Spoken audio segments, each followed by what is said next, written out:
Hi friends, എല്ലാവർക്കും one clip PSC YouTube ചാനലിലേക്ക് സ്വാഗതം.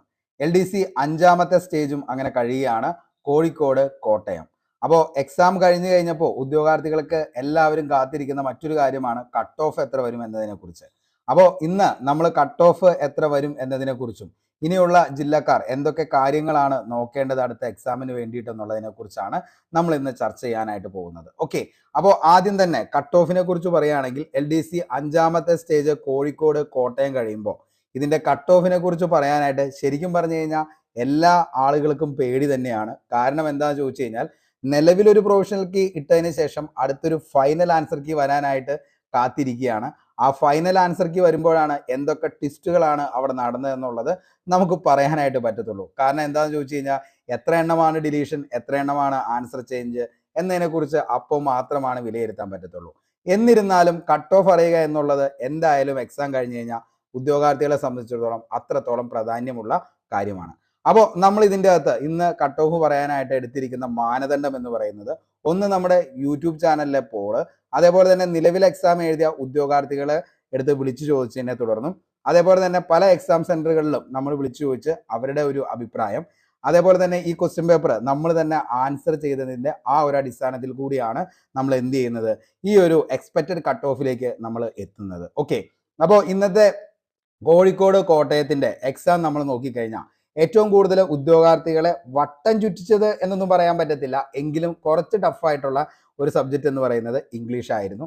അതേപോലെ തന്നെ കോൺസ്റ്റിറ്റ്യൂഷന്റെ ഒരു കടന്നാക്രമണം തന്നെ കാണാനായിട്ട് പറ്റും. കാരണം ഈ പറയുന്ന ക്വസ്റ്റ്യൻ പേപ്പർ ഇട്ട ആളെന്ന് പറയുന്നത് ഇന്ത്യൻ കോൺസ്റ്റിറ്റ്യൂഷനോട് ഒത്തിരി അധികം ഇഷ്ടമുള്ള ആളൊക്കെ ആയിരിക്കാം. അതുകൊണ്ടായിരിക്കാം ഇത്രയും ചോദ്യങ്ങൾ, സ്റ്റേറ്റ്മെന്റ് ലെവലിലുള്ള ചോദ്യങ്ങളും എന്ത് ചെയ്തിരിക്കുന്നത് ഒത്തിരി ഈ ഒരു ചോദ്യ പേപ്പറിൽ കാണാനായിട്ട് നമുക്ക് പറ്റും.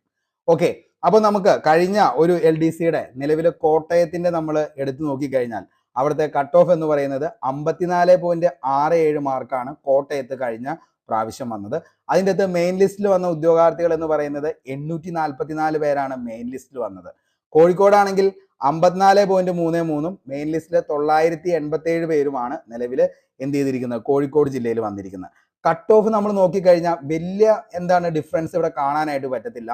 കോഴിക്കോടാണെങ്കിലും കോട്ടയമാണെങ്കിലും ഏകദേശം എന്താണ് സെയിം ആയിട്ടുള്ള ഒരു കട്ട് ഓഫ് തന്നെയാണ് വന്നിരിക്കുന്നത്.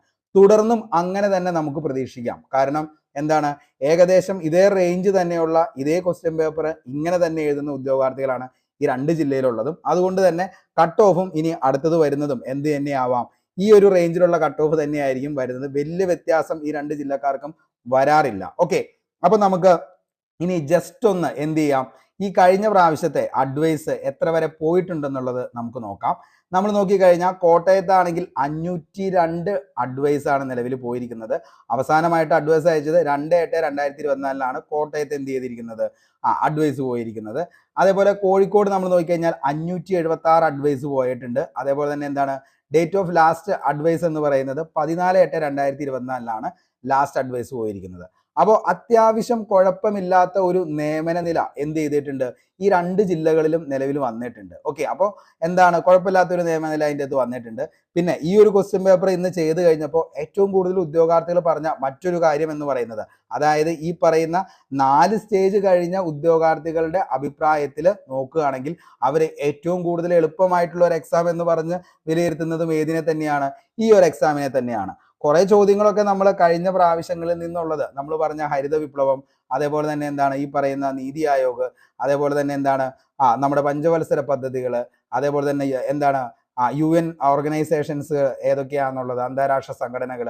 അപ്പൊ അങ്ങനെയുള്ള കാര്യങ്ങളൊക്കെ എന്ത് ചെയ്തിട്ടുണ്ട്, ഇതിൻ്റെ അകത്തും വന്നിട്ടുണ്ട്. അതൊക്കെ കൊണ്ട് തന്നെ എന്ത് ചെയ്തിട്ടുണ്ട്, ഈ ചോദ്യങ്ങളൊക്കെ നമുക്ക് എല്ലാം എന്താണ് സുപരിചിതമായിട്ട് തോന്നാനായിട്ട് സാധിക്കും. ഓക്കെ, പക്ഷെ എന്താണ് സ്റ്റേറ്റ്മെന്റ് ലെവലിലുള്ള ചോദ്യങ്ങൾ എന്ത് ചെയ്തിട്ടുണ്ട്, നല്ല ലെവലിലേക്ക് ഇതിൻ്റെ അകത്ത് വന്നിട്ടുമുണ്ട്. അപ്പോൾ എന്താണ് സിലബസ് ഓറിയന്റഡ് ആയിട്ട് നടത്തിയ ഒരു പക്ക എക്സാം ആയിരുന്നു ഇന്നത്തെ എക്സാം എന്നുള്ളത് നമുക്ക് കാണാനായിട്ട് പറ്റും. അപ്പോൾ ഭയങ്കരമായിട്ട് ഈ എളുപ്പം എന്നുള്ള ആളുകൾ പറയുന്നത് എന്താണെന്ന് ചോദിച്ചു കഴിഞ്ഞാൽ നിലവിൽ എക്സാം എഴുതാത്തതും എന്താണ് എക്സാം കഴിഞ്ഞ് ഇനി എന്താണ് ഇനി ഇപ്പൊ പഠനമൊക്കെ വേണോ എന്ന് ആലോചിച്ചുകൊണ്ടിരിക്കുന്ന കുറച്ച് ആളുകൾ കൂടിയാണ് ഇതിനെ ഭയങ്കരമായിട്ടുള്ള ഒരു എളുപ്പം എന്ന് പറയുന്നത്. പക്ഷെ എന്താണ് സ്റ്റാൻഡേർഡ് എക്സാം തന്നെയായിരുന്നു ഇന്നത്തെ എക്സാം എന്ന് പറയുന്നത്.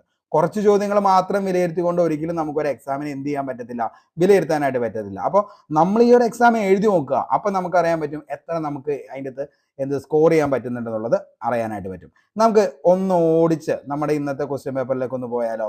ഓക്കെ, നമുക്ക് നോക്കാം. അതായത് കുറേ ചോദ്യങ്ങൾ നമ്മൾ എന്ത് ചെയ്തിട്ടുണ്ട്, എപ്പോഴും കേട്ടതും കണ്ടതുമായിട്ടുള്ള, ഞാൻ നിങ്ങളുടെ അടുത്ത് എപ്പോഴും പറയാറുള്ളതാണ്, ഹോട്ട് ടോപ്പിക്സും റാപ്പിഡ് റിവിഷനും ഒക്കെ പക്ക കംപ്ലീറ്റ് ചെയ്യുകയാണെങ്കിൽ നിങ്ങൾക്ക് കൊള്ളാവുന്ന ഒരു മാർക്കിലേക്ക്, ഏകദേശം ഒരു 60 മാർക്കിലേക്കൊക്കെ എത്താനായിട്ട് പറ്റുമെന്ന് പറഞ്ഞിട്ടുണ്ട്.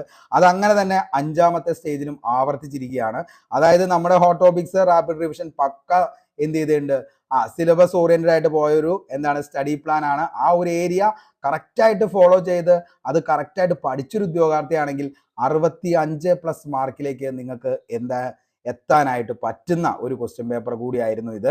അപ്പോൾ നമുക്ക് ജസ്റ്റ് ഒന്ന് നോക്കുകയാണെങ്കിൽ ആദ്യം മുതലുള്ള ചോദ്യ പേപ്പർ, അതായത് ഈ ചോദ്യങ്ങളിലൊക്കെ നമ്മൾ പോകുമ്പോൾ വലിയ കുഴപ്പമില്ലാത്ത എന്ത് ചെയ്തിട്ടുണ്ട് ചോദ്യങ്ങൾ, നമ്മൾ ഏറ്റവും കൂടുതലായിട്ട് കണ്ടിരിക്കുന്ന ചോദ്യങ്ങളെല്ലാം ഇതിൻ്റെ അകത്ത് വന്നിട്ടുണ്ട്. റീസെൻ്റ് ആയിട്ട് ഫ്രഞ്ച് വിപ്ലവത്തിൻ്റെ പ്രവാചകൻ, കേരളത്തിലെ ഇപ്പോഴത്തെ റവന്യൂ വകുപ്പ് മന്ത്രി, അതേപോലെ തന്നെ ഉപദ്വീപീയ, അതൊരു ഇച്ചിരി ടഫ് വന്നു.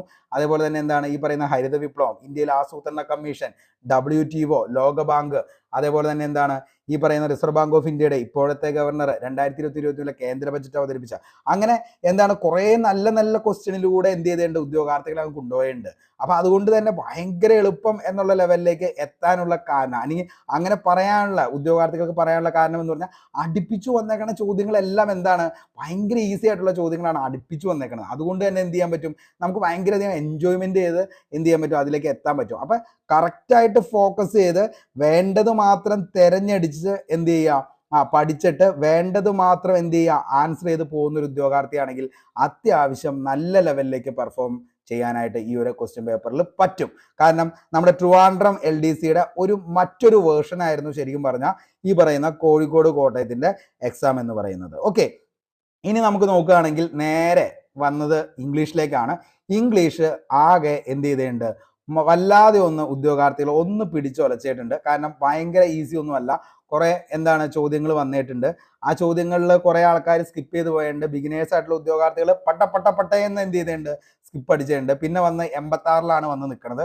86 വന്ന് നിന്നാൽ 87, 88 വലിയ പ്രശ്നമില്ല. പിന്നെ എന്ത് ചെയ്തിട്ടുണ്ട്, അങ്ങനെ തന്നെ ഒരു സ്കിപ്പിങ്ങിലേക്ക് പോയിട്ടുണ്ട്. പിന്നെ ചുമ്മാ കയറി കറപ്പിച്ച് നെഗറ്റീവ് അടിക്കാതിരിക്കുന്നതാണ് നല്ലത് എന്ന് തോന്നിയിട്ടുണ്ടെങ്കിൽ നിങ്ങൾക്ക് എന്ത് ചെയ്തിട്ടുണ്ട്, വലിയ പ്രശ്നമില്ലാതെ മാർക്ക് പോവാതിരിക്കാനായിട്ടും പറ്റിയിട്ടുണ്ട്. മലയാളത്തിന്റെ വലിയൊരു പ്രശ്നം അവിടെ വരുന്നില്ല. അതേപോലെ തന്നെ മാത്സ് ആണെങ്കിലും എന്ത് ചെയ്തിട്ടില്ല, ഭയങ്കരമായിട്ടൊന്നും ഉദ്യോഗാർത്ഥികൾ അവിടെ ഇട്ട് വേർപ്പിച്ചിട്ടൊന്നുമില്ല, കുഴപ്പമില്ലാത്ത ലെവലിലേക്ക് എത്തിച്ചിട്ടുണ്ട്. അതേപോലെ GK ആണെങ്കിലും അത്യാവശ്യം കുഴപ്പമില്ലാത്ത ലെവലിൽ എന്ത് ചെയ്തിട്ടുണ്ട്, നിർത്തിയിട്ടുണ്ട്. അതായത് സിലബസ് പക്ക സ്റ്റോക്ക് GKയിലേക്ക് കയറി വന്നിട്ട് നല്ല അടിപൊളി ചോദ്യങ്ങൾ കയറ്റി അങ്ങ് ഇട്ടിട്ടുണ്ട്. ശരിക്കും പറഞ്ഞു കഴിഞ്ഞാൽ ആവശ്യമുള്ള കാര്യങ്ങൾ മാത്രം എടുത്തിട്ട് ആവശ്യമില്ലാത്തത് സ്കിപ്പ് ചെയ്ത് കളഞ്ഞ് പഠിച്ച നമ്മുടെ ഹോട്ട് ടോപ്പിക്സ് റാപ്പിഡ് ഒക്കെ കംപ്ലീറ്റ് ചെയ്ത ഉദ്യോഗാർത്ഥിയാണെങ്കിൽ അവന് ഒരു 65 മാർക്ക് പുല്ലുപോലെ സ്കോർ ചെയ്യാനായിട്ട് പറ്റും. അല്ലെങ്കിൽ നിങ്ങൾ എന്ത് ചെയ്യുക, ഇതിന്റെ താഴെ വേണമെങ്കിൽ ഞാൻ ഇതിന്റെ ഡിസ്ക്രിപ്ഷൻ ബോക്സിൽ ഇട്ടേക്കാം, ബാക്കി ലിങ്കും കാര്യങ്ങളൊക്കെ ഒന്ന് പോയി കണ്ടാൽ മതി. ഇതിന്റെ മറ്റൊരു വേർഷനാണ് നമ്മുടെ എന്ത് വരുന്നത്, കുട്ടിച്ചാത്തനായിട്ടുള്ള സെക്രട്ടേറിയറ്റ് OA എന്നുള്ളത്. അപ്പൊ അതിലേക്ക് വേണ്ടിയിട്ട് പഠിക്കുന്ന ഉദ്യോഗാർത്ഥികൾക്കും വളരെ യൂസ്ഫുൾ ആയിരിക്കും ഈ പറയുന്ന സ്റ്റഡി പ്ലാനും അതേപോലെ തന്നെ റിവിഷൻ സ്ട്രാറ്റജിയും. നമുക്കിനി നേരെ എന്ത് ചെയ്യാം, ഇന്നത്തെ കട്ട് ഓഫ് എന്ന് പറയുന്ന സംഭവത്തിലേക്ക് പോകാം. അതാണല്ലോ നമുക്കിനി വേണ്ടത്. ഓക്കെ, ഇനി നമുക്ക് കട്ട് ഓഫിലേക്ക് പോവുകയാണെങ്കിൽ നമുക്ക് ഇന്നത്തെ ഒരു എക്സാമിനെ കുറിച്ച് പറഞ്ഞ് അതേപോലെ തന്നെ ക്വസ്റ്റ്യൻ പേപ്പർ നോക്കി അതേപോലെ തന്നെ ഒത്തിരി ഉദ്യോഗാർത്ഥികളുടെ അടുത്ത് ചോദിച്ച് എല്ലാം കഴിഞ്ഞപ്പോൾ നമ്മൾ പറയുന്ന കട്ട് ഓഫ് എന്ന് പറയുന്നത് ഇതൊരു എക്സ്പെക്റ്റഡ് കട്ട് ഓഫ് ആണ് കേട്ടോ. കാരണം ഇത് തന്നെ അങ്ങ് വരും എന്നൊന്നും നമുക്ക് ആർക്കും പറയാൻ പറ്റത്തില്ല. ചിലപ്പോൾ ഇതിൽ നിന്നും കൂടാം, ഇതിൽ നിന്നും കുറയാം. അപ്പോൾ അങ്ങനെ ഒരു ലെവലിലേക്ക് നമുക്ക് എന്ത് ചെയ്യാൻ പറ്റും, ഈ ഒരു കട്ട് ഓഫിനെ അങ്ങനെയാണ് ഞാൻ ഉദ്ദേശിക്കുന്നുള്ളൂ. കാരണം ഫൈനൽ ആൻസർക്ക് വരുമ്പോൾ എന്തൊക്കെയാണോ അവിടെ നടക്കുന്നുള്ളത് ആർക്കും പറയാൻ പറ്റത്തില്ല.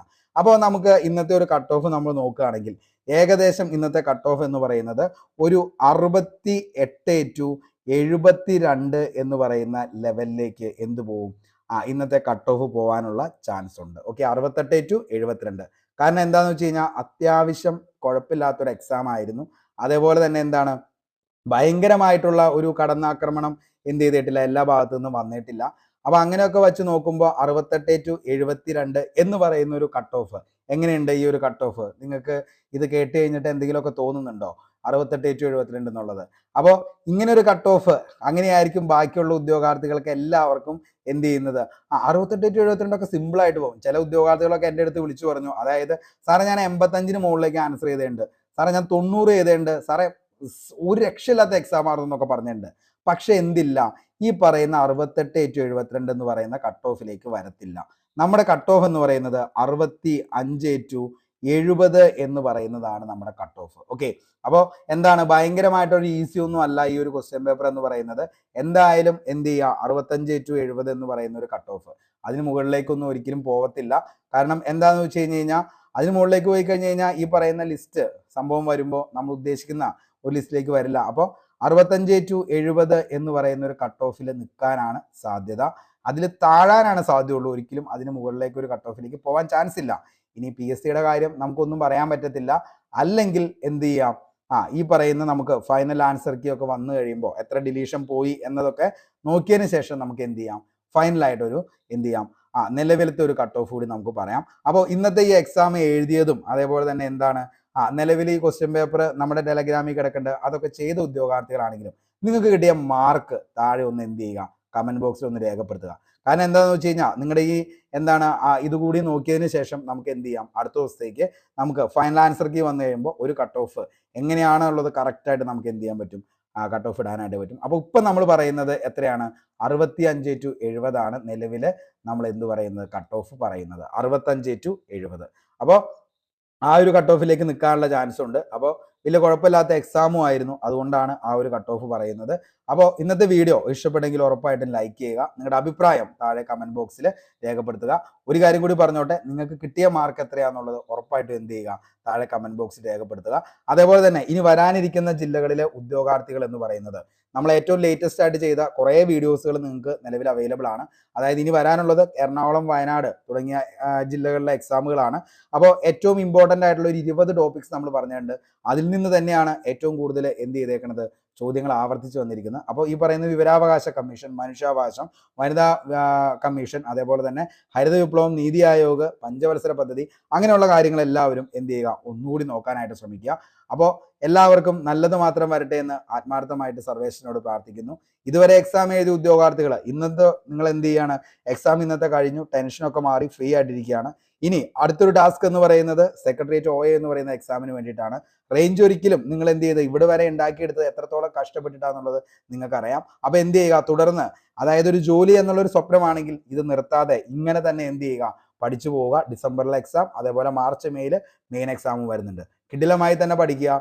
പഠിക്കുന്നവർക്ക് വേണ്ടിയിട്ടുള്ളതാണ് ഗവൺമെന്റ് ജോബ് അല്ലെങ്കിൽ സർക്കാർ ജോലി എന്നുള്ളത്. അപ്പോൾ എല്ലാവർക്കും ഒരിക്കൽ കൂടി ശുഭരാത്രി, ശുഭനിദ്ര, ഗുഡ് നൈറ്റ്.